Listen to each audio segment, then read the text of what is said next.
gravité de justesse à Luxor, en Égypte, sur le site touristique de Karnak. 3 terroristes abattus par la police alors qu'ils allaient actionner leurs explosifs. La FIFA décide de suspendre la procédure de désignation du pays organisateur pour le mondial 2026. Crainte de possible corruption alors que la FIFA est déjà sous le coup d'une enquête.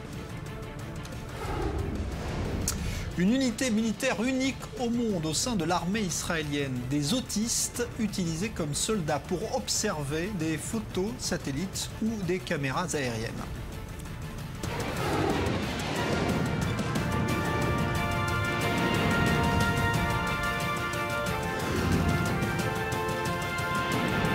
Le Grand Direct avec Jean-Charles Banou.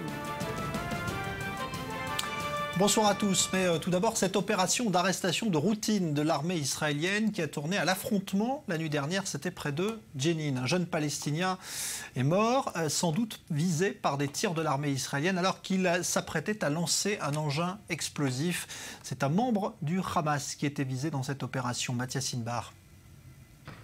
Une opération qui aurait mal tourné. Une force spéciale de la police des frontières israéliennes a opéré cette nuit dans le camp de réfugiés de Jenin, en Cisjordanie. Objectif annoncé, arrêter des Palestiniens recherchés pour activités terroristes. Sur place, des heurts interviennent entre les forces de sécurité et des jeunes. C'est à ce moment-là que Ezzedim Beni Roura, un Palestinien de 23 ans, a armé sa bombe artisanale pour la lancer en direction des policiers israéliens, lesquels ont tenté de le neutraliser par des tirs. Il mourra quelques minutes plus tard des suites de ses blessures, des blessures causées également par l'explosion de sa propre bombe artisanale. Beni Roura était affilié au Hamas. Il avait publié la veille un post sur sa page Facebook où il annonçait sa volonté de rejoindre les cieux, en clair, de mourir en shahid, en martyr, selon la formule prononcée par les Palestiniens. L'armée israélienne a indiqué avoir arrêté la nuit dernière 10 Palestiniens recherchés en Cisjordanie, dont 3 affiliés au Hamas pour le seul camp de réfugiés de Jenin. Selon Ramallah, les forces de sécurité palestiniennes n'auraient pas été prévenues de l'opération israélienne. En Égypte, c'est un attentat suicide de grande ampleur qui a sans doute été évité sur le site touristique de Luxor. 3 assaillants tués par la police avant qu'ils n'aient eu le temps d'actionner leur ceinture d'explosifs et plusieurs passants blessés lors de la fusillade. Myriam Aman. Cet attentat aurait pu faire un massacre. Mercredi matin, 3 hommes arrivent en voiture à l'entrée du parking du célèbre temple de Karnak à Luxor. Un policier en civil suspicieux les force à s'arrêter. L'un des assaillants s'échappe alors du véhicule et fait exploser la bombe qu'il porte sur lui. Les policiers ouvrent immédiatement le feu sur les 2 autres hommes, tuant l'un d'entre eux et blessant grièvement l'autre. Le policier qui a stoppé le véhicule est légèrement blessé, tout comme l'un de ses collègues et 2 civils égyptiens. Dès l'explosion, les forces de sécurité très nombreuses sur le site touristique confinent les visiteurs dans le temple, le temps de sécuriser les lieux. L'attentat n'a pas encore été revendiqué, mais les autorités pointent du doigt les islamistes égyptiens. L'Égypte est le théâtre de violences quasi quotidiennes depuis que le président Mohamed Morsi, issu des frères musulmans, a été renversé par l'armée en juillet 2013. Et surtout depuis que le nouveau président Abdel Fattah al-Sisi mène une répression sanglante contre les islamistes. Jusqu'ici, les cibles de ces attaques étaient quasi exclusivement les forces de sécurité. À une exception, en février 2014 dans le Sinaï, une bombe a explosé dans un car de touristes au poste de tabac qui sépare l'Égypte d'Israël. 3 Coréens ont été tués dans l'attentat, ainsi que le chauffeur du car. Cette tentative d'attentat à Luxor fait craindre aux autorités égyptiennes un changement de stratégie des islamistes. Ils viseraient désormais les étrangers, au moment où le nouveau pouvoir tente d'attirer touristes et investisseurs internationaux qui ont déserté l'Égypte depuis 4 ans. L'Égypte en lutte donc contre le terrorisme, mais qui s'apprête à rouvrir d'ici samedi, au moins provisoirement, le point de passage de Rafah, fermé entre Gaza et l'Égypte en raison de la lutte menée par les autorités du Caire contre le Hamas. La Turquie, qui elle est devenue le nouveau refuge de certains dirigeants du Hamas à l'étranger, a elle aussi pris quelques distances avec le mouvement. Mathias Inbar. Un message qui devrait faire du bruit. La Turquie a demandé à l'un des cadres de l'aile militaire du Hamas, Saler al-Arouri, de réduire son activité terroriste. En toile de fond, des craintes d'Ankara de voir Washington l'accuser de complicité au terrorisme. Expulsé par Israël il y a 5 ans, al-Arouri a posé ses valises en Turquie, d'où il commande les infrastructures de l'aile militaire du Hamas en Cisjordanie. Des fonctions qui incluent officiellement le recrutement des terroristes potentiels, le transfert d'argent de l'étranger vers la Cisjordanie et la planification d'attentats. C'est d'ailleurs lui qui serait directement impliqué dans le financement, l'organisation et la réalisation de l'enlèvement et l'assassinat des 3 adolescents juifs israéliens en juin 2014. C'est également lui qui aurait financé l'entraînement sur le sol turc de plusieurs cellules visant à renverser l'autorité palestinienne en août 2014, autant de membres du Hamas qui avaient été arrêtés par les services de renseignement israéliens. Des accusations par Israël qui auraient incité les États-Unis à exiger des explications de la Turquie. En réponse, Ankara a demandé à Larouri de rester discret sur ses activités. Officiellement, ce dernier n'est pas subordonné à l'aile militaire du Hamas dans la bande de Gaza et ne prend donc pas les ordres de son chef Mohamed Def. Il est considéré comme proche de Khaled Meshal, chef du bureau politique du Hamas. Et le Hamas dont la popularité ne s'effrite pas, bien au contraire, chez les Palestiniens. On en parle avec vous, Dror Even Sapir, bonsoir. Bonsoir. Car un sondage, justement, vient d'être effectué auprès des Palestiniens à la fois de Cisjordanie et de Gaza. Oui, tout à fait. Mais avant de s'attarder sur la popularité du Hamas dans la bande de Gaza, peut-être le chiffre le plus surprenant de ce sondage, on va le voir apparaître à l'écran. 50%, un habitant sur 2 dans la bande de Gaza envisage de quitter le territoire côtier. C'est-à-dire que s'ils avaient l'occasion de le faire, eh bien 50% des Palestiniens de la bande de Gaza quitteraient l'enclave côtière. Ça s'explique bien évidemment par la lenteur du processus de reconstruction de la bande de Gaza, par la pauvreté, par le pouvoir sans partage du Hamas et peut-être aussi par le fait que le Hamas, lorsqu'il a reçu des dons de la communauté internationale et surtout du monde arabe, eh bien, a préféré investir dans les tunnels qui lui ont servi pendant la guerre, on s'en souvient, et également dans la reconstruction de son arsenal de missiles à moyenne et longue portée plutôt que d'investir eh bien, dans le bien-être de ses administrés, de la population de la bande de Gaza. Mais malgré tout, et d'ailleurs, on a vu à l'écran une grande majorité des Palestiniens de la bande de Gaza, 63%, considèrent que les acquis du Hamas eh bien, sont mécontents en fait, des acquis du Hamas depuis la guerre de l'été dernier, l'opération de bordure protectrice menée par Israël contre le Hamas.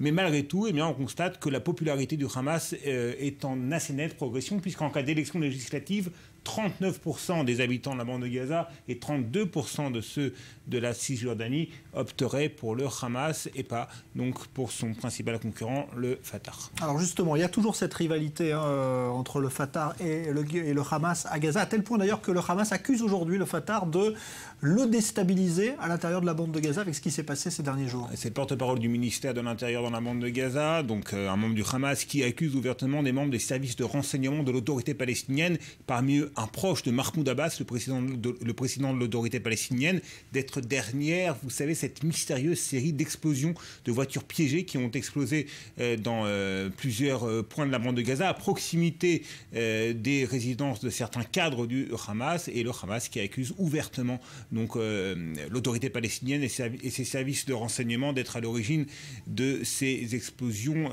qui restent assez mystérieuses. Et puis parallèlement, eh bien, dans un contexte où rien ne va plus une nouvelle fois entre le Hamas et le Fatah, l'Égypte entend jouer les bons offices, puisqu'elle a annoncé par la voix de son porte-parole du porte-parole de son ministère des Affaires étrangères, elle a annoncé aujourd'hui, l'Égypte, eh bien, qu'elle tentait de recoller les morceaux entre les deux frères ennemis palestiniens, qu'elle n'était pas seule dans ces efforts de réconciliation, puisque d'autres pays arabes sont impliqués, parmi lesquels l'Arabie Saoudite, qui jouerait un rôle de premier plan, et c'est bien évidemment intéressant. Alors, on peut être surpris parce qu'on sait à quel point l'Égypte du maréchal al-Sisi est sévère vis-à-vis des frères musulmans, qu'elle a réprimé. Le Hamas, c'est l'émanation palestinienne des frères musulmans égyptiens, mais on a constaté tout de même ces derniers temps un rapprochement timide mais certain entre l'Égypte et le Hamas dans la bande de Gaza. J'en veux pour preuve la décision prise samedi par la justice égyptienne qui a annulé le décret définissant le Hamas comme une organisation terroriste. Alors pourquoi ? La raison, elle est très simple, Jean-Charles, c'est que le Hamas, tout comme l'Égypte, lutte contre les djihadistes. L'Égypte dans le Sinaï essentiellement, le Hamas dans la bande de Gaza, on l'a vu récemment. Et dans ce cas, l'ennemi de mes ennemis est considéré comme étant mes amis. C'est en tout cas ce que l'on semble penser dans les allées du pouvoir au Caire. Et puis on rappelle évidemment la décision également de rouvrir provisoirement le point de passage de Rafah entre Gaza. Dans cette démarche de rapprochement entre le Hamas et l'Égypte. Merci Dror et Ben Sapir. En France, la presse comme la classe politique reste focalisée sur l'affaire du déplacement de Manuel Valls à Berlin pour la finale de la Ligue des Champions. L'opposition demande à Valls de rembourser le coût de ce voyage à l'État, alors que Michel Platini, le président de l'UEFA, a une nouvelle fois affirmé aujourd'hui qu'il avait bien invité le Premier ministre français à Berlin pour parler du prochain Euro 2016. Récit de cette nouvelle journée de polémique, Léa Berdugou. Le président de l'UEFA à la rescousse de Manuel Valls. Alors que l'affaire de son aller-retour pour Berlin continue de susciter la polémique, Michel Platini a confirmé la version du Premier ministre français. Il a assuré avoir promis à Manuel Valls qu'il l'inviterait si Barcelone était en finale de la Ligue des Champions. Dès la qualification de Barcelone acquise, j'ai tenu parole, je l'ai invité, il m'a répondu qu'il viendrait. La semaine précédente la finale, le cabinet du Premier ministre a contacté mon bureau pour dire que M. Valls souhaitait me rencontrer en tête-à-tête avant le match. Pour le reste, la polémique qui s'est installée est une affaire franco-française qui ne concerne pas l'UEFA. Matignon aurait ensuite précisé que le Premier ministre avait l'intention d'évoquer deux sujets, l'organisation de l'Euro et la situation du football international après la crise de la FIFA. C'est ce qu'il s'est passé, assure-t-il. Une mauvaise passe pour Manuel Valls selon la presse, qui met cette affaire à la une depuis 3 jours. Autre élément qui a fait enfler la polémique, la présence des 2 enfants du Premier ministre dans le Falcon gouvernemental. Le chef du gouvernement a tenu à se justifier en réaffirmant le rôle crucial de la diplomatie sportive. Le sport a un rôle très important grâce aux grands événements internationaux que nous allons accueillir ici en France. Et le rôle du chef de gouvernement, c'est de soutenir ces grands rendez-vous pour la France. Et je continuerai à le faire parce que c'est important pour l'image du pays, pour l'attractivité, pour la compétitivité et pour les emplois. Pas de polémique, restons sur l'essentiel. Malgré les justifications de Matignon qui a présenté ce déplacement comme institutionnel et officiel, le Premier ministre continue de se trouver sous le feu des critiques. Des députés de l'opposition ont exigé de Manuel Valls qu'il rembourse les frais du voyage. Alors on l'a vu, cette affaire qui continue de faire la une des journaux en France. Et justement, n'est-elle pas trop disproportionnée par rapport à ce qui s'est passé? Écoutez ce qu'en pense le directeur de la rédaction de l'Express, Christophe Barbier. C'est une affaire grave que celle qui frappe Manuel Valls, le Premier ministre français, avec cet aller-retour à Berlin avec ses enfants aux frais de la République pour voir la finale Barça-Juventus. C'est une affaire grave parce que c'est la première fois que Manuel Valls est pris en flagrant délit. De ne pas être austère, rigoureux, exigeant, mais de se laisser aller à quelques complaisances et de vivre sur la bête, comme on dit en France, de vivre aux frais de la princesse. Ensuite, c'est une faute technique très lourde, puisque Manuel Valls a été averti dès le samedi matin, avant de partir, par ses amis du Parti socialiste. Il était avec eux en congrès à Poitiers, par les réseaux sociaux qui s'étonnaient, par la presse qui l'interrogeait. Il s'est entêté, comme s'il n'était plus lucide. Et ça, le syndrome de la grosse tête, ça menace tous les premiers ministres. Et puis enfin, ça frappe Manuel Valls là où il était excellent, c'est-à-dire la communication. C'est un Premier ministre qui savait répondre aux polémiques, qui savait les tuer dans l'œuf. Et là, ça s'est enlisé parce qu'il a menti. Il a menti par omission, il n'a pas dit qu'il y avait ses enfants, et puis il a menti en disant qu'il avait une réunion de travail avec Michel Platini. De réunion de travail, point. Ou alors peut-être que Michel Platini avait envie de travailler avec les enfants du Premier ministre, mais ça nous étonnerait. Alors faut-il que Manuel Valls démissionne? Non, non. Ça serait évidemment une réaction disproportionnée. Il faut que Manuel Valls présente ses excuses, indemnise la République, au moins pour le transport de ses enfants, une sorte de forfait, un peu comme un procès-verbal, une amende, et puis qu'il en tienne compte pour la suite. C'est-à-dire qu'il remette de la rigueur au sein de Matignon dans son propre comportement et qu'il en profite pour resserrer la vis du gouvernement. Il peut sortir par le haut de cette polémique, mais il faut faire vite, s'excuser clairement, platement, et frapper fort sur les exigences républicaines. Voilà Christophe Barbier, donc directeur de la rédaction du magazine L'Express. Alors de l'UEFA à la FIFA, il n'y a qu'un pas. La FIFA qui annonce aujourd'hui la suspension de la procédure pour la désignation du pays hôte de la Coupe du Monde 2026. En plein scandale, en effet, sur la corruption, eh bien, la FIFA veut éviter de nouvelles suspicions. David Klezewski. L'information a été donnée par le Français Jérôme Valque, lui-même concerné par les affaires de corruption. Le secrétaire général de la FIFA a annoncé que le processus de candidature pour la Coupe du Monde 2026 était suspendu. Concernant les motifs, le bras droit de l'ex-président Sepp Blatter n'a pas tourné autour du pot. C'est en raison de la situation actuelle que la procédure est interrompue, selon ses propres termes. Michel Platini ne s'est pas déclaré surpris. Bon allez, on va travailler un peu messieurs, d'accord? Mais il a affirmé avec ironie qu'il n'avait pas plus de précisions à communiquer. C'est normal, il y avait un processus qui était engagé pour le plus vite possible, pour faire un vote en 2017. Mais aujourd'hui, il n'y a pas de leadership à la FIFA, donc c'est normal que ça soit reporté. C'est bien. J'en apprends autant que vous. Je mets alerte FIFA sur mon téléphone. Donc j'en sais autant que vous en savez, et pas plus ni moins que vous, voilà.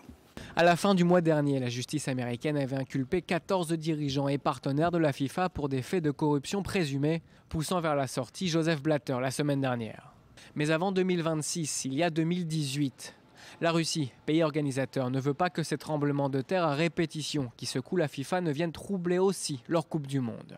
Jeroen Valke a donc fait le déplacement à Samara, l'un des lieux qui accueillera plusieurs matchs. Il en a profité pour démentir toute implication dans une transaction de 10 millions de dollars sous le coup de l'enquête américaine du FBI. Je suis désolé, je ne sais pas quoi dire de plus. Je n'ai rien de plus à apporter sur cette affaire. Je veux dire, vous avez décidé qu'après Blatter, je dois être la prochaine tête à couper ? À ses côtés, le ministre russe des Sports Vitaly Mutko, selon qui la candidature de son pays a bien été faite dans les règles. Mais pendant que les chantiers avancent, la possibilité de retirer au Qatar et à la Russie les Coupes du Monde avait été évoquée dès le début de la crise. Inquiétude pour la sécurité dans les aéroports américains. 2 études viennent d'être publiées coup sur coup pour pointer du doigt des failles inquiétantes, notamment dans le recrutement des personnels de sécurité des aéroports US. Le spectre du 11 septembre refait surface. Joseph Emmanuel. Les aéroports américains sont-ils sûrs? 2 rapports successifs semblent prouver que non. Le dernier émane d'une annexe du ministère de l'Intérieur américain. La principale faille serait le contrôle des employés habilités à entrer dans les zones de sécurité. Autrement dit, un employé mal intentionné pourrait provoquer des dégâts. Et les employés mal intentionnés seraient nombreux.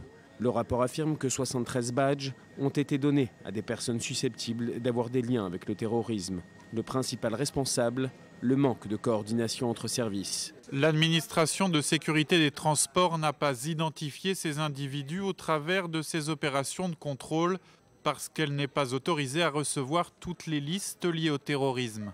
L'administration des transports, c'est la TSA. Et la TSA n'a pas d'accès à la fameuse no-fly list du FBI. Une liste qui répertorie les personnes interdites de prendre un avion au départ ou à destination des États-Unis.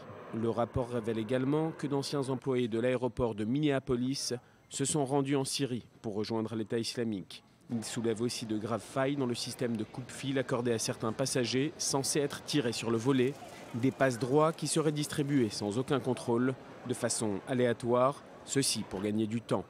Ainsi, un repris de justice lié à une organisation extrémiste a été sélectionné par ce système. Il s'est retrouvé en zone de sécurité malgré l'alerte donnée par un employé de la TSA qui l'avait identifié. Cet audit sort quelques jours après un autre rapport accablant. Un rapport qui révèle que les systèmes de contrôle en vigueur n'ont pas détecté 95% des fausses bombes placées dans des bagages. Un rapport explosif. Le ministre de l'Intérieur américain n'a pas tardé à réagir.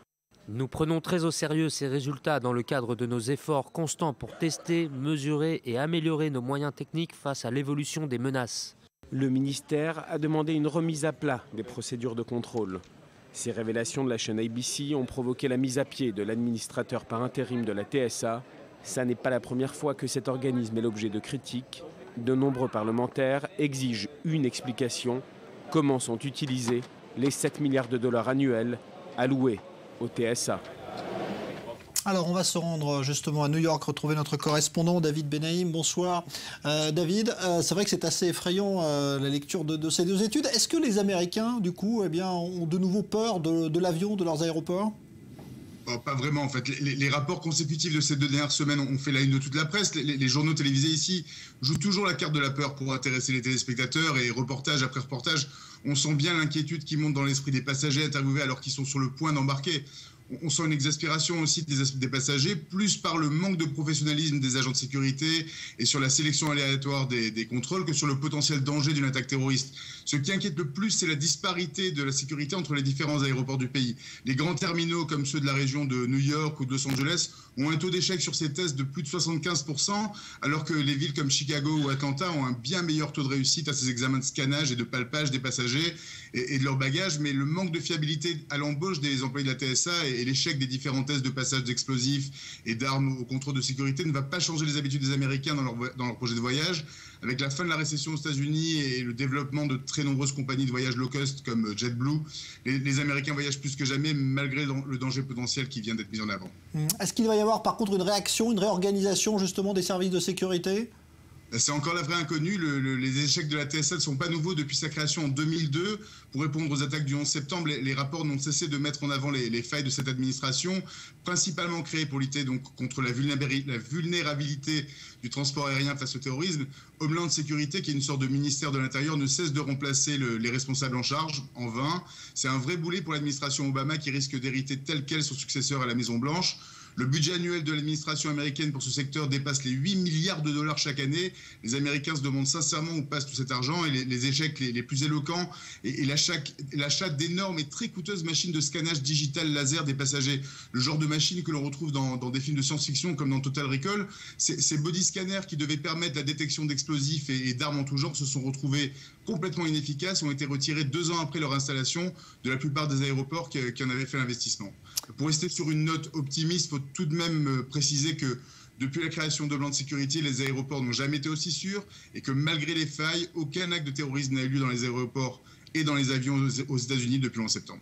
Eh ben voilà, qui est quand même une note plus optimiste, effectivement. Merci David Benaïm en direct de New York. On est en ligne à présent avec Christophe Naudin, qui est expert en sécurité aérienne. Bonsoir. Ça paraît quand même incroyable d'imaginer qu'aux États-Unis, on puisse laisser des personnes ayant des liens avec peut-être des groupes terroristes, certains seraient même allés en Syrie, assurer la sécurité dans les aéroports. Comment est-ce que vous l'expliquez ? Moi, je ne suis pas du tout surpris. D'abord, on ne parle pas de sécurité comme quand Fernand l'a dit vous-même, on parle de sûreté. Ce n'est pas la même traduction en anglais. Et je ne suis pas surpris. Pourquoi ? Parce qu'aujourd'hui, la grande défaillance en matière de sûreté dans le monde, c'est qu'on ne sait pas contrôler les identités des gens. Et donc, on ne sait pas non plus qui on embauche. Ce problème existe, bien entendu, aux États-Unis, mais il existe également en Europe et notamment en France. C'est-à-dire qu'en France aussi, on peut avoir des doutes sur les personnels qui s'occupent de la sécurité dans les aéroports. On se rappelle qu'il y avait eu un ouvrage écrit qui avait fait beaucoup de bruit sur les mosquées de Roissy. Non seulement on peut avoir des doutes légitimes, mais on en a parce qu'on ne sait pas, encore une fois, identifier fermement les gens que l'on embauche, puisqu'aujourd'hui c'est très compliqué. Donc si on ne sait pas les identifier, on ne connaît pas non plus leur activité, on ne sait pas non plus où est-ce qu'ils voyagent. On n'a aucune certitude, si vous voulez, sur exactement les liens qu'ils peuvent avoir avec des organisations criminelles ou terroristes. Et malheureusement, on ne peut pas dire ça de tous les agents de sûreté, bien entendu, mais il y a un certain pourcentage qui est extrêmement douteux. Merci beaucoup Christophe Naudin. Je rappelle donc que vous êtes expert en sécurité aérienne. En France, c'est un projet de loi qui marque un tournant dans la manière dont sont traitées les populations de Gitans et de Roms. Adopté ce matin à l'Assemblée, ce texte supprime le fameux livret de circulation qui était instauré depuis 1969 pour contrôler leurs déplacements. Léa Berdugo. C'était un texte longtemps attendu. Principale disposition de ce projet de loi, la suppression du livret de circulation. Ce document ne fait pas office de carte d'identité, mais devait être présenté à chaque réquisition des forces de l'ordre. Il y a un an, la France avait été épinglée par le Conseil des droits de l'homme de l'ONU. Il avait estimé que le principe de libre circulation n'était pas respecté. Cette suppression est très bien accueillie par les gens du voyage. On avait un désir, nous, c'était de voyager partout. On connaît la France dans les moindres recoins. On connaît toute la France, quoi. Et là, il semblerait que pour nous, ça nous donne une impression d'être stoppé par ça. Autre disposition supprimée, l'obligation d'être inscrit dans une commune de rattachement pour pouvoir voter. Le projet de loi entend également supprimer le seuil de 3% de la population, au-delà duquel le maire peut refuser l'inscription des gens du voyage sur les listes électorales. Enfin, le texte prévoit de renforcer les pouvoirs des préfets pour obliger les communes à construire des aires d'accueil. La droite, qui redoutait cette obligation, a unanimement voté contre. Le texte a été voté par tous les groupes de gauche. Le député qui l'a présenté a souligné qu'il était temps de reconnaître que les gens du voyage sont des citoyens. Le statut de gens du voyage a été créé par l'administration en 1969. Il qualifie les populations qui ont un mode de vie non sédentaire. Voilà, et puis on vient d'apprendre en Corse, dans le sud de la France, donc un accident très grave qui s'est produit en haute montagne sur le fameux sentier de randonnée GR20. 3 morts, 2 blessés graves et peut-être 3 disparus. Un groupe de touristes français qui a été pris dans une coulée de boue consécutive à 2 violents orages. Cela s'est produit donc en fin d'après-midi. On marque une pause et dans un instant on va se retrouver avec un reportage étonnant, une unité inédite dans une armée. Cela se passe en Israël. Elle est composée de soldats autistes qui sont utilisés justement en raison de leur capacité spécifique à observer. Vous verrez, c'est une histoire étonnante que l'on vous racontera dans un instant grâce à ce reportage exclusif tourné par Elsa Mimoun au sein donc de cette unité de l'armée israélienne. On va se retrouver donc dans un instant, juste après une page de pub et une pause. À tout de suite.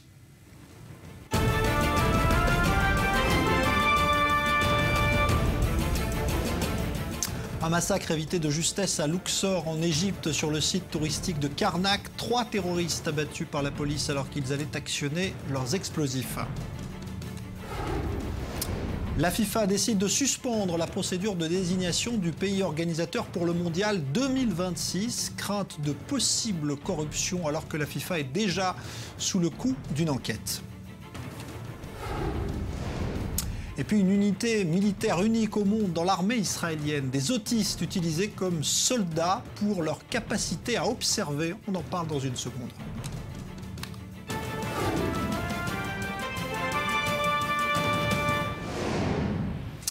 En France, l'autisme est reconnu comme un handicap depuis 1996. Mais en Israël, les jeunes autistes peuvent intégrer une unité très spéciale de l'armée israélienne. Il s'agit de l'unité 99 00 9900 où ils deviennent ce que l'on appelle les yeux du pays. Leurs capacités spécifiques leur permettent en effet d'être des observateurs hors pair. Reportage étonnant signé Elsa Mimoun avec Maxime Pérez. QG du ministère de la Défense à Tel Aviv. Cette unité de renseignement de l'armée israélienne est tout aussi spéciale dans les informations qu'elle traite que par les soldats qui la composent. Atteint d'autisme, un trouble qui affecte l'aptitude à la communication et rend l'intégration sociale très difficile, ces jeunes Israéliens à peine âgés de 18 ans effectuent leur service militaire comme tout autre citoyen. Je décrypte les photos satellites dans l'unité 9900. Je suis arrivé dans cette unité dans le cadre du projet Voir loin et je fais mon service militaire. C'était important pour moi de contribuer comme tout autre citoyen. La plupart de mes camarades au lycée n'étaient pas dans mon cas et ont fait un service normal. Moi, je me suis porté volontaire. L'unité spéciale des renseignements 9900 se consacre à l'interprétation de photographies aériennes ou satellites et compte une section très particulière composée de soldats autistes. Ces jeunes sont spécialement recrutés pour effectuer ce travail compte tenu de leur capacité visuelle et analytique bien au-dessus de la moyenne qui leur permet de remarquer les plus petits détails que la plupart des gens ne détectent pas. Des informations indispensables aux combattants qui planifient des missions sur le terrain. Le plus dur, c'est la compréhension des informations, parce qu'au début, on reçoit des données qu'on ne comprend pas. Et ça prend du temps, mais par la suite, cela devient plus facile. On s'habitue. Le travail est intéressant et stimulant. J'ai le sentiment qu'on m'a donné des fonctions qui me conviennent. Des difficultés rencontrées, certes, mais cela reste minime par rapport aux énormes progrès que cette expérience leur permet d'acquérir. Encadrés par plusieurs lieutenants ainsi qu'une équipe de thérapeutes, ces jeunes sont prêts à affronter le stress qu'engendre leur mission. Nous voyons tout le temps des changements, ils ne cessent de progresser dans des petites choses, par exemple, dans la façon dont on s'adresse à un commandant. On constate qu'ils sont de plus en plus autonomes et bien évidemment, cela se ressent dans leur travail d'analyste. Ce qu'il y a de particulier chez eux, c'est qu'ils restent au sommet de leur capacité pendant une longue période.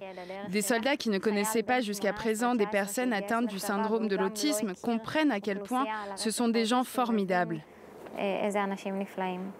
Faire mieux connaître cette communauté à la société afin de les intégrer, c'est le pari de Tal Vardi, militaire de carrière et initiateur de ce programme, qui a vu le jour il y a maintenant 2 ans et dont les résultats ont dépassé toutes les espérances.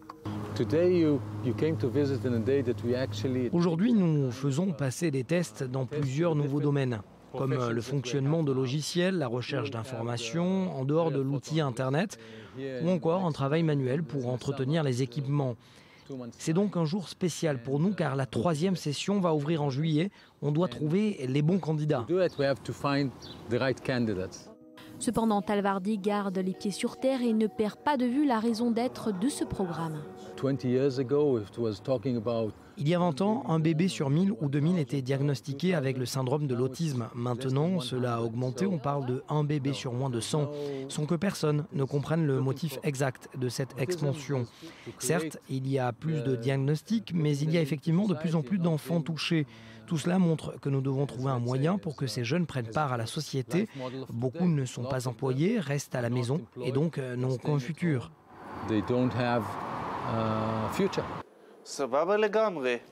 Je me sens bien. La différence entre le système de l'armée et le civil, c'est que la société est moins patiente avec les autistes et à l'armée, c'est un autre monde pour nous. Je me sens plus sûr de moi.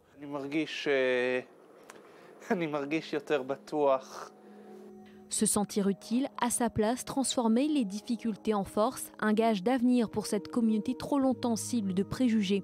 Bien au-delà du projet altruiste, ces jeunes sont une aide sans précédent pour Tzahal et ont trouvé leur place aux côtés de leurs frères d'armes en remplissant une mission capitale pour la sécurité du pays.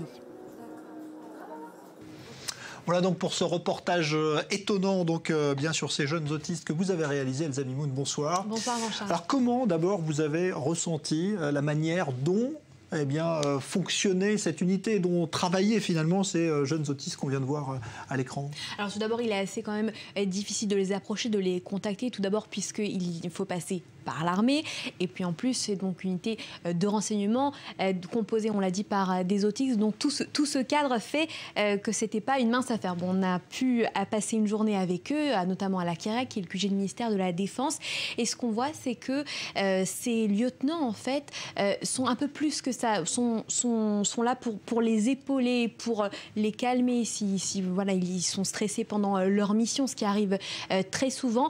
Et puis on voit surtout qu'ils sont très encadrés au niveau des questions qu'on leur pose. Il ne faut pas les froisser, il faut être très patient. Et donc c'est la manière, c'est ce qu'on a ressenti en fait. Beaucoup de précautions qui sont prises à chaque fois. Exactement, et notamment au moment où ils passent les tests, on l'a vu dans la fin du reportage, qui est la première partie pour entrer dans cette unité.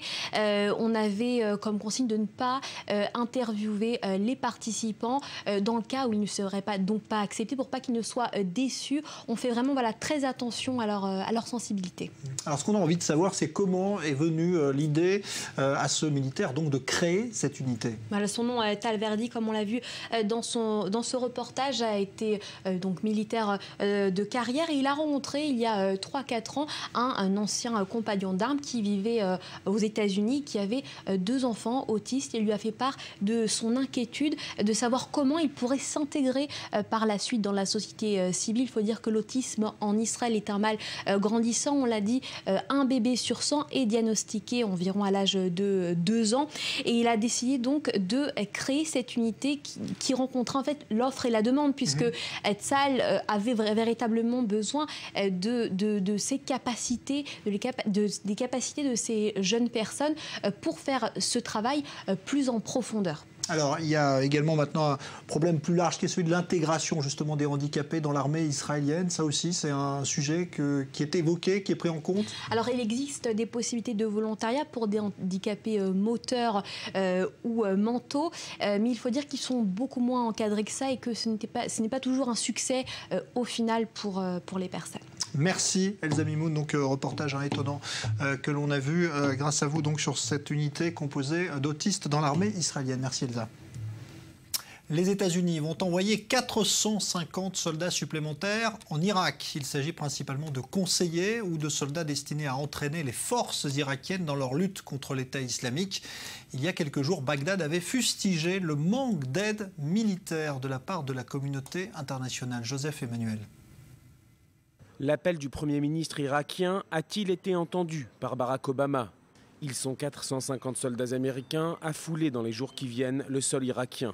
Haider al-Abadi s'était plaint lors de son récent passage en France de ne pas être suffisamment aidé par la coalition emmenée par les Américains. Une coalition arabo-occidentale formée en 2014 et qui combat depuis plusieurs mois les djihadistes de l'État islamique. Barack Obama change donc de stratégie. Il y a tout juste un an, il refusait catégoriquement l'engagement de troupes au sol, n'hésitant pas à contredire de hauts gradés américains. Ce mardi, les deux hommes se rencontraient en Allemagne, une réunion bilatérale pour parler des succès, mais également des échecs. Nous avons eu des succès, mais également des revers. À Tikrit, par exemple.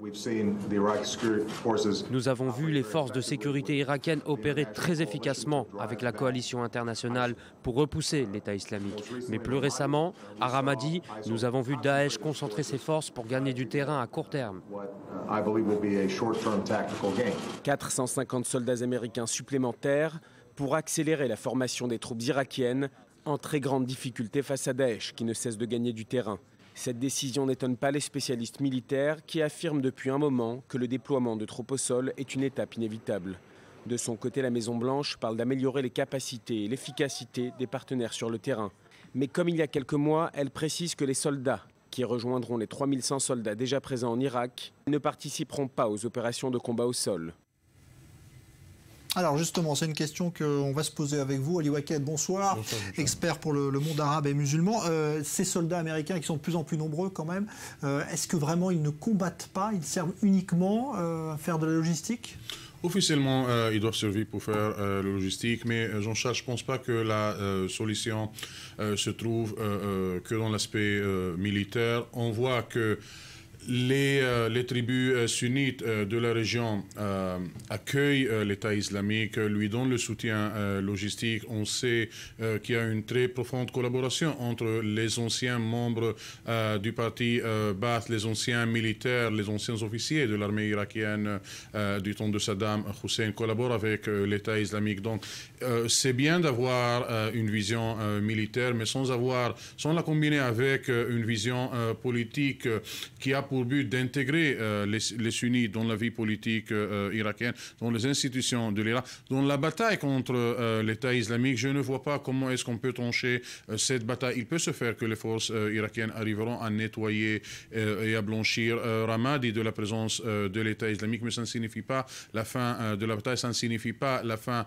de l'existence, surtout pas l'existence idéologique de l'État islamique au sein de la population sunnite en Irak. Et ce qu'on voit à présent, c'est une concentration sur l'aspect militaire, bien qu'on sait que l'administration américaine est très déçue de ce qui se passe sous Abadi. Elle a fait toute la pression possible pour que Nouri al-Maliki, le prédécesseur de Abadi, soit remplacé par un dirigeant chiite qui sera prêt à intégrer les sunnites dans la vie politique irakienne. Et ça ne se passe pas pour le moment. On voit qu'il y a une accélération et un recrutement de plus en plus important des militants sunnites de l'Irak, des tribus sunnites irakiennes au sein de l'État islamique, ce qui complique la tâche et ce qui tourne cette bataille, non pas entre l'État irakien et des milices extrémistes, mais entre sunnites et chiites. Alors vous restez avec nous, Ali, parce qu'on va voir ce qui est en train de se passer maintenant côté syrien. La lutte contre l'État islamique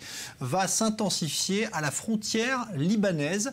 C'est le chef du Hezbollah en personne qui l'a annoncé aujourd'hui, le cheikh Nasrallah. On l'écoute.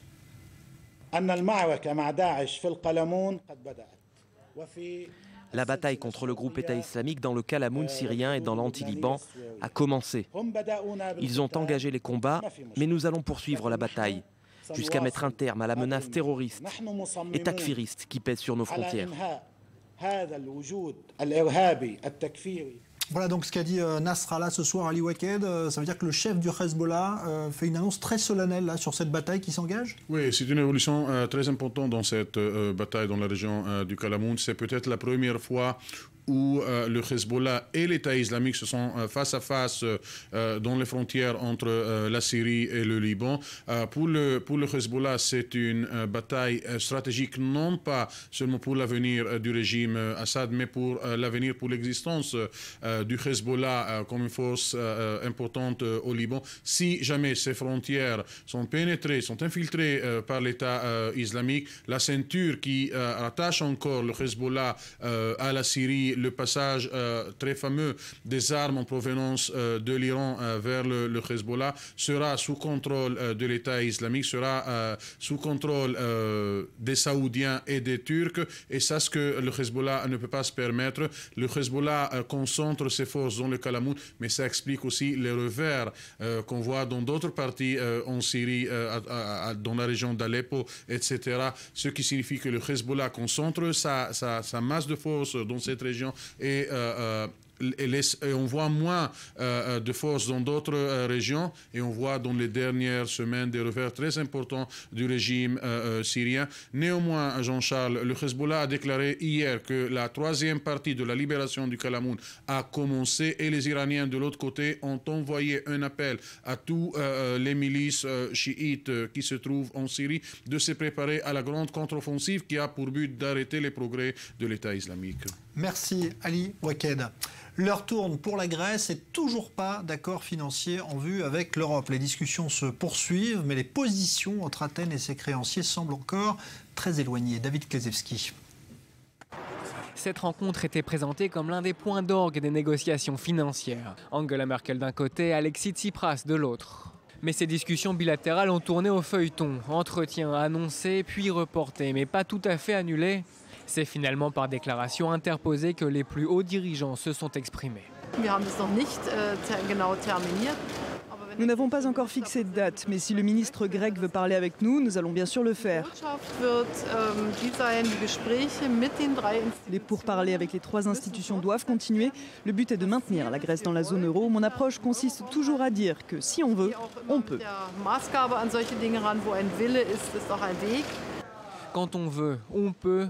La chancelière allemande ironise sur l'issue des négociations, même si Athènes continue d'afficher son optimisme. Je crois que les discussions d'aujourd'hui vont être très utiles pour solidifier le processus de ces derniers jours et de ces dernières semaines avant que nous ayons une solution définitive. Mais certaines voix dénoncent un jeu de dupes côté grec qui chercherait à gagner un maximum de temps pour faire plier ses partenaires. Il faut maintenant aller vite, ne pas laisser traîner, ne pas laisser penser à des solutions qui seraient mauvaises. Travaillons, allons vite et concluons.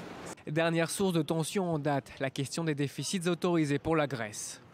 Les parties s'étaient entendues sur un taux aujourd'hui contesté par Athènes après volte-face. Face aux propositions et contre-propositions qui se succèdent, la Commission européenne ne masque plus son agacement et affirme que la balle est désormais dans le camp d'Athènes. Mais toutes les parties évoquent une dernière ligne droite dans les négociations. À court terme, l'objectif est d'éviter un défaut de paiement de la Grèce dans seulement quelques semaines, à la fin du mois. Athènes doit rembourser 1,6 milliard d'euros au Fonds monétaire international. La crise grecque occupe en tout cas déjà les esprits du sommet qui s'est ouvert entre l'Europe et la communauté des États d'Amérique latine et des Caraïbes. Une église vieille de 1500 ans, ce sont les ruines que viennent de mettre à jour des ouvriers travaillant sur un chantier d'autoroute entre Tel Aviv et Jérusalem. Les antiquités israéliennes ont pris le relais pour mener à bien ces fouilles étonnantes. Joseph Emmanuel. Tous passaient devant elle depuis 1000 ans sans savoir qu'elle était là. C'est grâce aux travaux d'élargissement de la route numéro 1, la route de Jérusalem, que cette église byzantine ressurgit. Nous sommes en Israël, un pays riche d'histoire, et chaque nouveau chantier doit être précédé de fouilles archéologiques. Il ne reste plus grand-chose de la basilique byzantine qui s'élevait ici. Le travail des années a fait son œuvre. Celui des archéologues commence pour comprendre, puis reconstituer.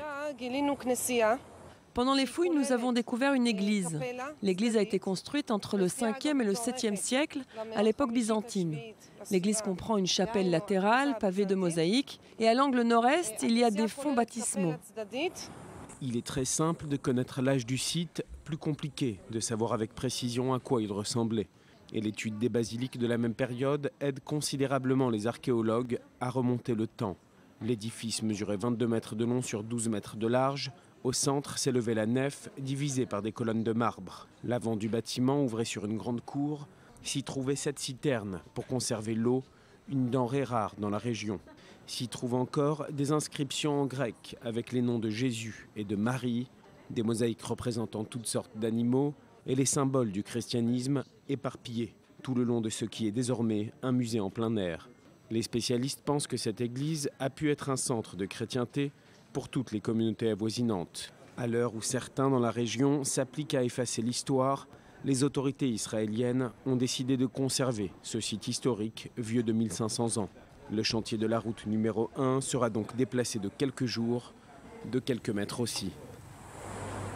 Un mot de football pour signaler que Lionel Messi, en pleine gloire actuellement avec le FC Barcelone, va se retrouver devant un tribunal. Sa requête pour un non-lieu dans l'affaire de fraude fiscale vient d'être rejetée par la justice à Barcelone. Il sera donc poursuivi pour ce délit.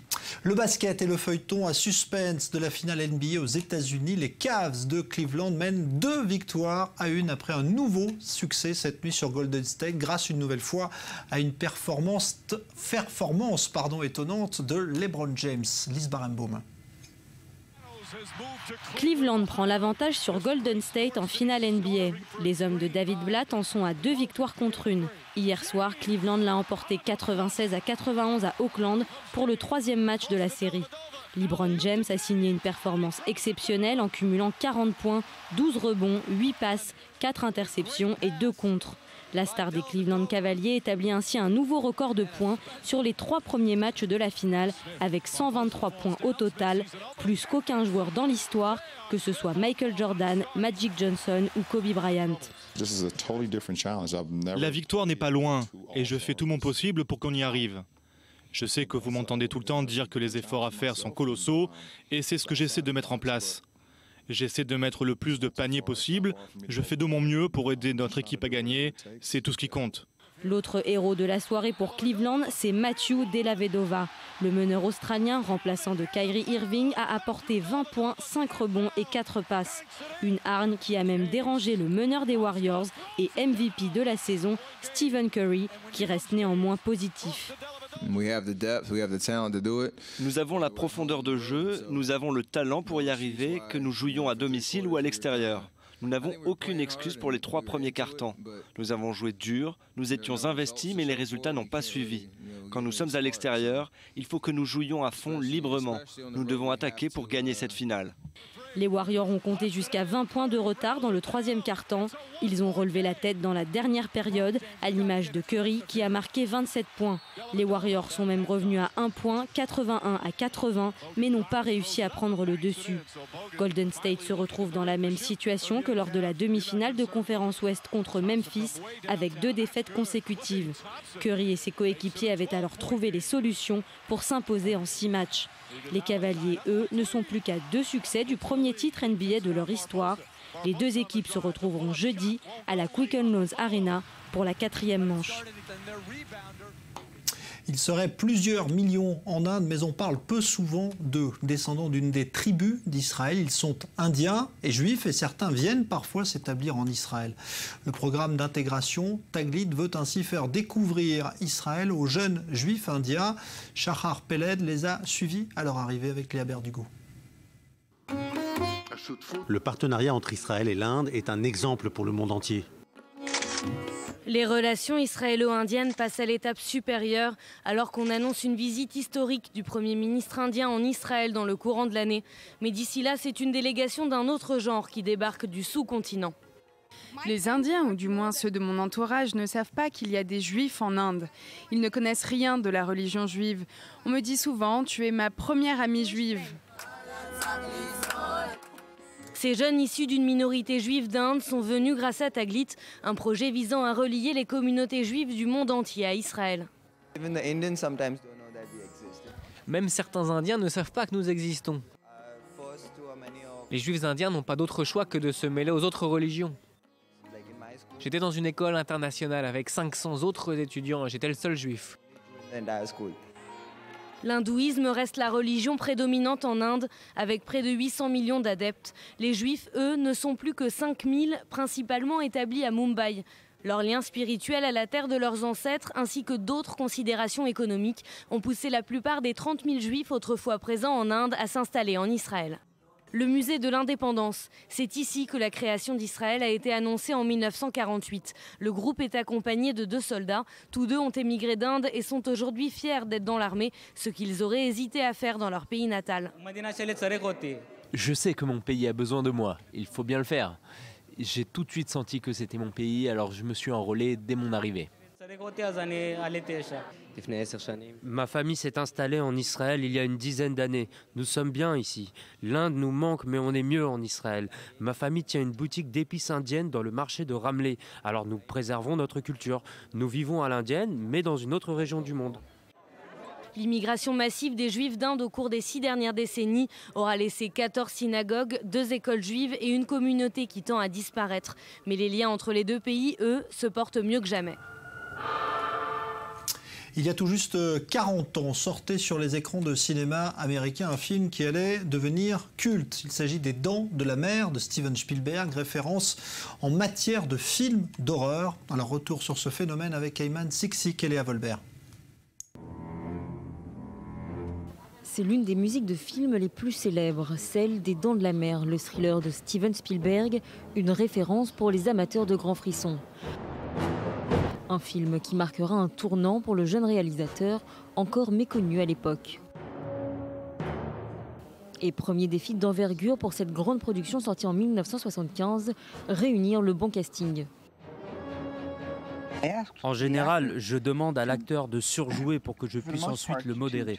Je n'aime pas travailler avec des acteurs qui font preuve de retenue. J'aime qu'ils soient énergiques. Cette année, le redoutable monstre des mers fêtera ses 40 ans. L'occasion pour les studios Universal Pictures de ressortir le film en salle, une sortie prévue fin juin. Les Dents de la Mer, c'est aussi un succès commercial. Considéré comme le premier des grands blockbusters de l'été, le film aura rapporté plus de 450 millions de dollars, soit près de 50 fois son budget original. Une réussite inattendue pour le jeune Spielberg. Si j'avais imaginé que ce serait une production à plusieurs millions de dollars avec tout l'équipement et la responsabilité que cela implique, j'aurais pété les plombs. Le film aura eu également des conséquences imprévues. Cette année-là, les baigneurs avaient largement déserté les côtes américaines, un phénomène connu sous le nom d'effet Dents de la Mer. Mais les spectateurs terrifiés avaient-ils réellement de quoi s'inquiéter ? Spielberg révélera plus tard que le requin mécanique utilisé pour le tournage était presque impossible à manier. Le réalisateur avait surnommé la machine Bruce, du nom de son avocat. Et pour cause, le requin ne faisait presque jamais son travail.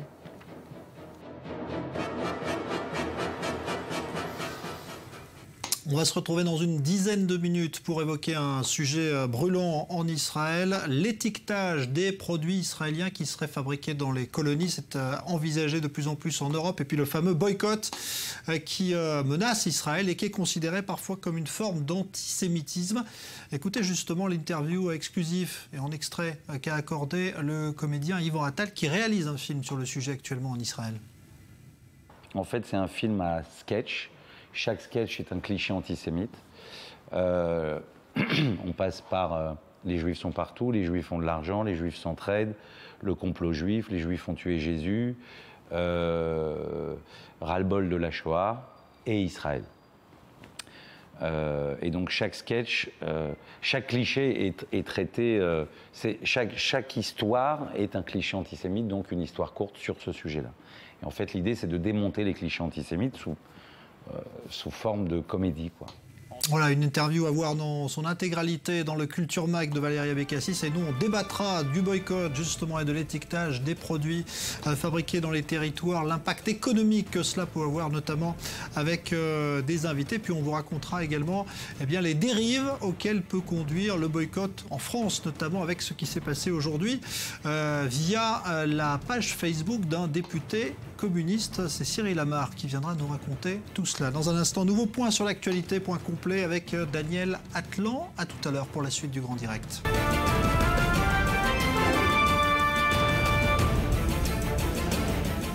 Alors, il a beaucoup été question de boycott ces derniers jours, boycott d'Israël, boycott économique sur des revendications politiques, celles des territoires de Cisjordanie. Mais le boycott d'Israël peut conduire à des dérives. On va en parler d'abord avec cet exemple, avec vous, Cyril Amar, bonsoir.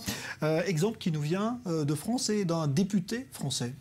Parfaitement. Tout commence avec ce post sur Facebook de Jean-Claude Lefort, cet ancien député communiste du Val-de-Marne, met en garde les internautes musulmans. Il publie la photo de l'emballage d'une marque de feuilles de briques. La voici. Bientôt le Ramadan, écrit Lefort. Attention à vos achats. Ceux-ci sont des feuilles de briques israéliennes. Regardez là, en bas, au centre. Alors évidemment, Jean-Charles, j'ai pas pu résister. J'ai été voir sur les conseils de Jean-Claude Lefort. J'ai été voir là, en bas, au centre. J'ai zoomé et là... aucune mention de l'origine du produit, d'origine israélienne du produit. Il faut croire que quand on voit les choses depuis les extrêmes, eh bien on perd un peu la vue. Car si Jean-Claude Lefort avait regardé là en haut à droite, vous allez voir, eh bien au lieu de regarder en bas au centre, il aurait peut-être vu ce code barre de 300 à 379. C'est le code qui désigne les produits fabriqués en France, alors que le code barre des produits israéliens, lui, commence par le chiffre 729. Et puis s'il avait encore un doute, monsieur Lefort, il aurait peut-être dû aller regarder là en bas à gauche, au lieu d'aller voir là en bas au centre. Il aurait alors découvert que la feuille de brique qu'il appelle à boycotter est fabriquée par une société certes basée dans les territoires, mais dans les territoires de la République française.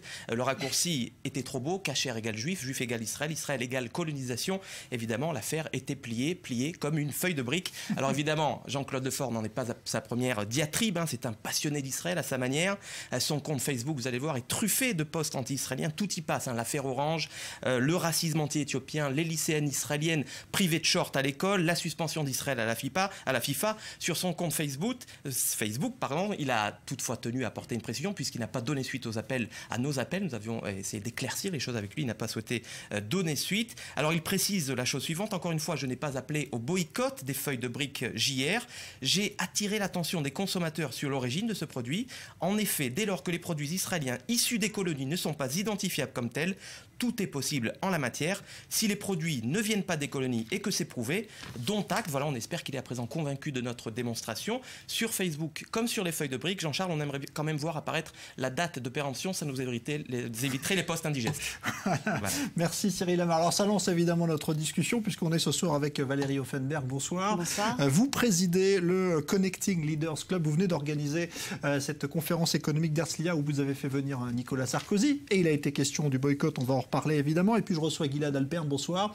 Vous êtes journaliste israélien. Qu'est-ce que ça vous inspire? Parce que c'est finalement ça les dérives du boycott, parce que c'est un boycott global finalement. Ça ne concerne pas seulement les territoires. Quand vous voyez cet exemple dont vient nous parler Cyril Amar. Je crois que c'est vraiment dommage qu'il existe des idiots utiles comme l'ancien député communiste là, qui confond vraiment les sujets réels et celles des injustices qui durent dans les territoires palestiniens de manière quotidienne et des questions qui sont plus basiques comme les choix des consommateurs européens à faire leurs choix politiques. Ouais. Valérie Offenberg, cet exemple qui illustre un petit peu les dérives. Moi, je crois que ce député devrait être extrêmement prudent parce que j'aurais rappelé quand même que la Cour de cassation a considéré que l'appel au boycott de pays, de nations, d'entreprises était illégal, passible d'une peine de prison et d'une amende. Donc moi, je ne sais pas, mais j'encourage en tout cas toutes les associations de faire respecter la loi et peut-être demander à ce député comment est-il possible qu'un député de la nation française ne respecte pas la loi française. C'est interdit. L'appel au boycott est interdit par la loi française. D'autant plus grave, c'est qu'il s'adresse à la communauté musulmane. Donc il attise les violences ou les rivalités intercommunautaires. C'est d'autant plus grave. C'est vraiment dommage que les propos de ce monsieur dissimulent la question réelle. Le problème aujourd'hui, parce que ce boycott, finalement, il ne distingue pas ce qui vient des territoires ou ce qui vient d'Israël. Alors ça, c'est une question. En fait, on a la tendance de confondre les appels au boycott d'Israël universellement et les questions de boycotter les produits des colonies israélienne dans les territoires palestiniens. Et c'est deux questions totalement différentes. D'abord, ceux qui font appel à boycotter Israël ne violent pas seulement la loi française, mais aussi la loi internationale, parce que la loi internationale reconnaît l'existence d'Israël dans les frontières de 67. Et de manière un peu bizarre, on ne peut pas vraiment confondre les deux appels parce que ceux qui font appel à boycotter que le produit des colonies israéliennes dans les territoires palestiniens, en fait, implicitement reconnaissent l'existence d'Israël parce que ce n'est que le contrôle illégal des territoires palestiniens qu'ils critiquent. Si je peux me permettre, je crois que surtout il y a une véritable méconnaissance de la réalité de terrain. Donc ceux qui appellent au boycott de l'un ou de l'autre ne comprennent rien à ce qui se passe sur le terrain. Donc quand ils appellent un boycott, eh bien c'est aussi, ils sont plus mus par la haine d'Israël que par le bien-être des Palestiniens. Et ça, je crois qu'il faut quand même être extrêmement clair. Donc ils confondent l'un et l'autre. Mais pourquoi expliquer? Parce que c'est vrai qu'on dit aujourd'hui que finalement, il y a un dilemme. On dit, oui, si on appelle à étiqueter, par exemple, les produits qui viennent des territoires, on sert la cause palestinienne et en même temps, on la dessert parce que, effectivement, ce sont eux qui travaillent. Je crois que le boycott est, à mon avis, non seulement illégal, il est immoral et inefficace. Parce que quand on voit ce qui se passe dans cette région, nous avons organisé hier, au sein de la conférence Ercilia, une grande conférence économique où on a fait venir des chefs d'entreprise français, internationaux, qui ont expliqué qu'ils voulaient absolument investir en Israël. Mais la seule façon pour cette région du monde de s'en sortir, c'est qu'il y a encore plus d'imbrication et plus de liens entre les économies israéliennes et palestiniennes. Regardez ce qui s'est passé avec SodaStream. SodaStream, il y a eu un appel au boycott. La conséquence a été laquelle? C'est qu'ils ont fermé les usines qu'il y avait en Cisjordanie pour les mettre dans le nord. 900 Palestiniens ont perdu leur emploi. Est-ce que vous croyez réellement que c'est favorable aux Palestiniens? Moi, je crois qu'il faut sortir un tout petit peu de l'idéologie et être dans le pratique. C'est ce que nous avons fait hier. Et vous voyez, hier, dans cette conférence, vous aviez de très nombreux chefs d'entreprise internationaux, dont français, Alcatel-Lucent, qui sont venus dire, vous savez, nous, on ne vient pas ici pour des raisons politique. On vient parce qu'on trouve les meilleures technologies. Eh bien, moi, je souhaite que les gens qui aillent investir en Israël et dans les territoires palestiniens, ils viennent parce qu'ils trouvent des gens de qualité et que tout ça, on sorte de l'idéologie pour aller dans le pratique. Alors, imaginons un scénario alternatif. Selon la Banque mondiale, le dommage de l'occupation israélienne des Palestiniens, c'est des milliards de dollars par an. Le taux de chômage dans la Cisjordanie, c'est 25%. Alors, c'est vraiment dommage que 900 Palestiniens ont perdu leur emploi, mais imaginons ce qu'il aurait pu être si Israël aurait donné aux Palestiniens la possibilité de répanouir leur économie. Alors ça aurait été vraiment beaucoup plus bénéficiaire aux économies des Israéliens et les Palestiniens. Pardonnez-moi, mais je suis pas... Ils sont prêts à abandonner leurs aspirations nationalistes au profit d'une certaine dignité économique. Il faudrait peut-être leur poser la question. Oui, mais je crois que, si vous voulez, honnêtement, ça n'a pas grand-chose à voir. Encore une fois, je crois qu'il faut sortir de l'idéologie, regarder le pratique. Il y a une nécessité de construire une classe moyenne palestinienne. Vous avez aujourd'hui des projets dans des villes comme Ramallah ou Bethléem où il y a des coopérations entre des entreprises israéliennes et palestiniennes. Il faut aussi savoir que quand vous avez des entreprises israéliennes qui investissent en Cisjordanie comme SodaStream, il y a une formation qui est faite aussi. Ces Palestiniens qui travaillent dans des entreprises israéliennes apprennent aussi une certaine méthodologie, fonctionnement de travail. Et si ensuite ils veulent travailler dans des entreprises palestiniennes, eh bien ils seront encore plus formés, ce qui est absolument nécessaire. Donc, je crois qu'il faut être pratique et c'est bénéfique pour l'économie palestinienne qu'il y ait des entreprises globales et israéliennes qui viennent investir. Tout à fait, mais c'est la phase suivante. La phase première, c'est donner aux Palestiniens leur souveraineté et leur indépendance économique et aussi politique. Mais est-ce que le fait justement aujourd'hui d'étiqueter par exemple les produits, est-ce que ça ne va pas avoir un effet pervers justement ce dont on parlait? Est-ce que vous pensez que c'est la bonne solution aujourd'hui quand l'Europe propose de l'étiquetage des produits en fonction du lieu où ils sont produits en Israël? Est-ce que ça ne va pas desservir aussi les Palestiniens? Les Palestiniens, oui, dans le court terme, bien sûr, même le boycott de l'Afrique du Sud. Le court terme, c'est au moment où Israël et les Palestiniens sont d'accord de vraiment négocier de bonne volonté, de bonne foi, un accord de paix et permanent. C'est ça le court terme. Je ne sais pas comment mesurer, parce que, à mon avis, à l'avis de John Kerry, ça pourrait durer 9 mois. Mais ça dépend vraiment de la bonne volonté. Et actuellement, on ne voit pas la bonne volonté ni du côté palestinien, ni du côté israélien. Sur cet étiquetage, quelle est votre position? Je trouve encore une fois que ça sert strictement à rien. Nous sommes aujourd'hui dans un monde qui est dans la globalité.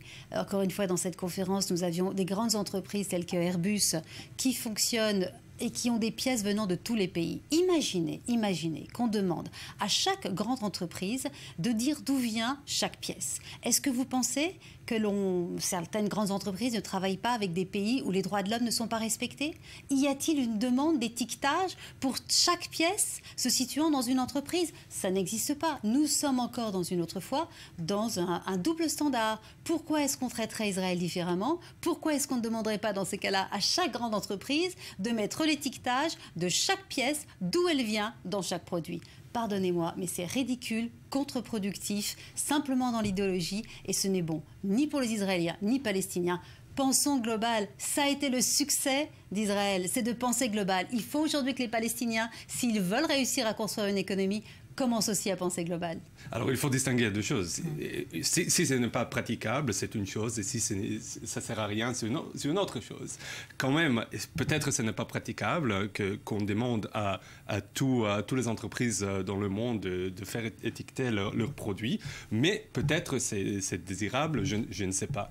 C'est le droit des consommateurs européens, et pour tout dans le monde, de faire leur choix en tant que consommateurs de manière morale.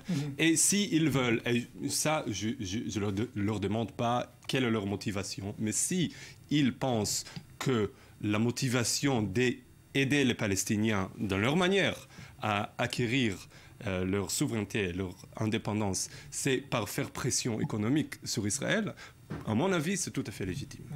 Ça va avoir un impact, à votre avis? Est-ce que ça va? Écoutez, politique, par exemple? Moi, je suis, pardonnez-moi, mais en total désaccord. Encore une fois, vous savez, les entreprises qui étaient là hier ont dit qu'elles venaient investir en Israël parce qu'elles trouvaient les meilleures technologies.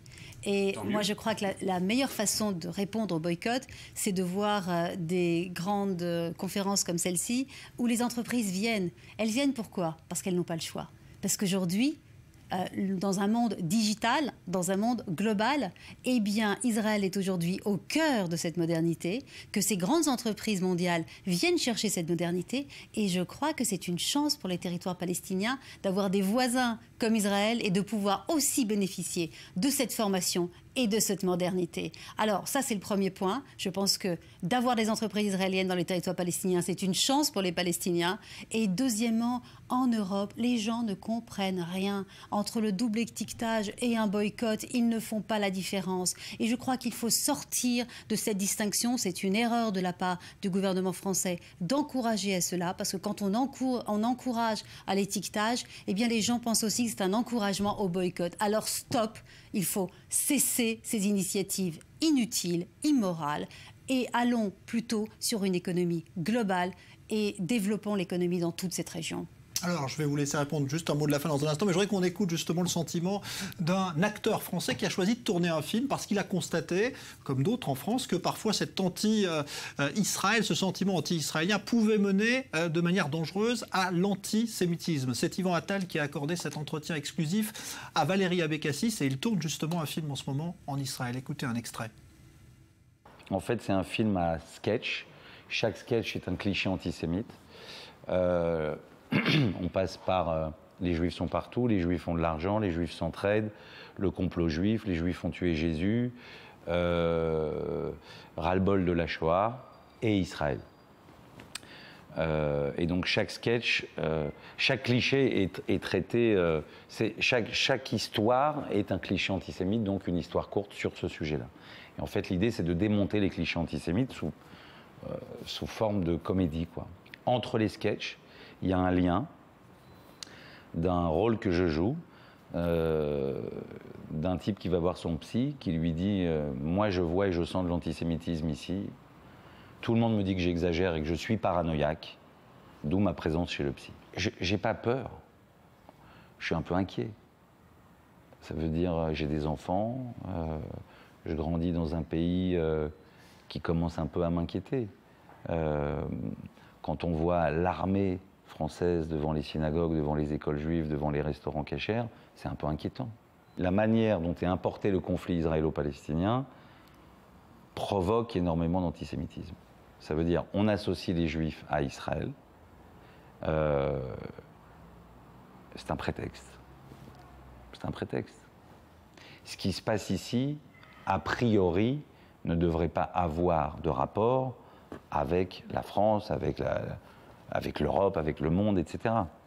Qu'on ne soit pas d'accord avec la politique de l'État d'Israël, on n'est pas d'accord avec la politique de l'État d'Israël. Personnellement, je ne suis pas tout à fait d'accord avec la politique de l'État d'Israël en ce moment. Donc je veux bien admettre que d'autres gens partagent mes idées. Je vois très clairement, bizarrement, je vois très clairement les gens qui utilisent ça, parce que leur problème en réalité, c'est pas du tout Israël. Leur problème, c'est les Juifs. Et ceux-là, on les repère très vite. Voilà, donc c'est à voir demain dans le Culture Mag en intégralité. Il nous reste très peu de temps. Gilad Alpern, juste 10 secondes pour dire... Oui, alors on fait l'association entre Israël et les Juifs, et c'est déplorable. Alors c'est aux Juifs français de parler à haute voix, comme vient de dire Yvan Nattal, dire « je suis contre la politique de l'État d'Israël ». Quand je parlais aux Français moi-même en tant qu'Israélien francophone... Merci. Merci Gilad Alpern, merci Valérie Offenberg et merci à vous. Cyril Amar, on n'a pas le temps d'aller plus loin.